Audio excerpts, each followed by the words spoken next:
Welcome back to Elevation Perspective. My name is Mark, and today I have made a fantasy baseball-oriented video discussing 5 players off to slow starts in 2025.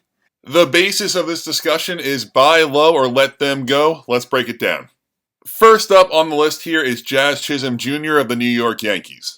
Jazz got up to an incredible start in that first series with the Milwaukee Brewers using that torpedo bat, hit a bunch of home runs, looked amazing, but now about 3 weeks later or so, Jazz is batting .169 with 5 home runs and 4 stolen bases.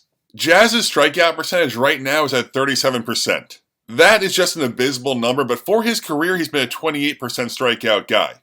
That 28% is still not very good, but we've seen him be an above-average hitter for his career with that high K rate while playing mostly in Miami. The Yankees have also dealt with some really tough weather conditions in the early going here. The Yankees went to Detroit and had to deal with snow. They also went back to New York and had to deal with some serious rain. I don't see batting average as a great skill set for Jazz Chisholm, but I still think he'll probably be around a 230, 240 hitter, and I still expect 30-plus home runs with 30-plus steals, and that's a high-end fantasy asset. For those reasons, if there is a Jazz Chisholm Jr. owner in your fantasy baseball league that seems a little frustrated right now, I would seriously consider offering him a buy low deal. Next up on the list is Christian Yelich of the Milwaukee Brewers.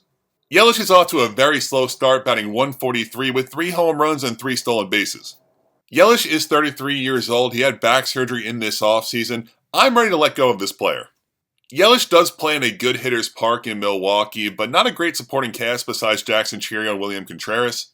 I can still see Yelich being an average player and a moderate contributor, but I think the days of Yelich being an impact player are behind us. This may have been some kind of confirmation bias for me because I had no interest in Yelich this draft season. When I see a 33-year-old having back surgery, for me it's pretty much a non-starter. For these reasons, I'm ready to let Christian Yelich go. Next up on our list here is Anthony Santander of the Toronto Blue Jays. Santander off to a very slow start like the rest of this list, batting .190 with 1 home run and 3 runs batted in.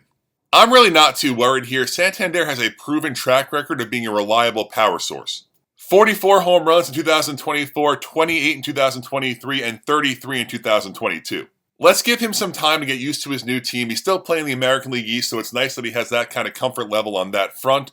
We have seen the kind of tears this player has gone on when he gets hot. For those reasons, we gotta just hold out here. Even with the slow start, I still expect Santander to hit 30 home runs and have good counting stats hitting behind Vladdy and Bo Bichette. There certainly could be some fantasy managers out there worried about Santander's slow start. If you have one of those in your league, I would seriously advise to offer him a buy low trade. Next up on this list is Marcus Semien of the Texas Rangers. Semien is off to an abysmal start, hitting .123 with 1 home run in his first 57 at-bats. Semien is now 34 years old with a lot of innings on those legs from constant years of 162 full game seasons. The decline for this player looked like it really started last year when his OPS dropped from .826 to .699. Semien is still showing alright plate discipline skills, but he's not impacting the baseball at all with any kind of authority. Semien had a great career with some monster seasons, but I'm ready to call it here and move on. It is possible Semien could still contribute in the run-scored department depending on how long Bochy keeps him in that number 1 spot in the lineup, but I am comfortable dropping Semien for any kind of middle infielder showing any kind of exciting, interesting skills. And the last player we're talking about today is Mark Vientos of the New York Mets. Vientos is batting .130 with 0 home runs, 3 runs scored, and 3 runs batted in.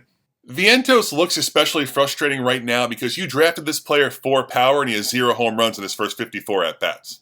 The encouraging part here is his K percentage at 19% with his walk percentage at 14.3%. Those are both huge jumps up from his 2024 season, showing improved plate discipline.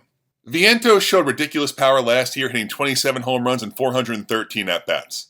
Knowing the raw power that Vientos has and seeing these improvements in his plate discipline, it feels like it's just a matter of time for me until Vientos breaks out.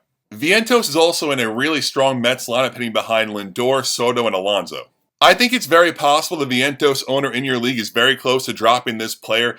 It should not take much at all to take a flyer and buy low on a potential lottery ticket that could pay off big time. And that's the list there. To recap here, I am buying low on Jazz Chisholm Jr., Mark Vientos, and Anthony Santander. And I am ready to let go of Marcus Semien and Christian Yelich.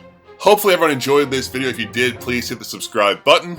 Have a great day, and thank you so much for watching.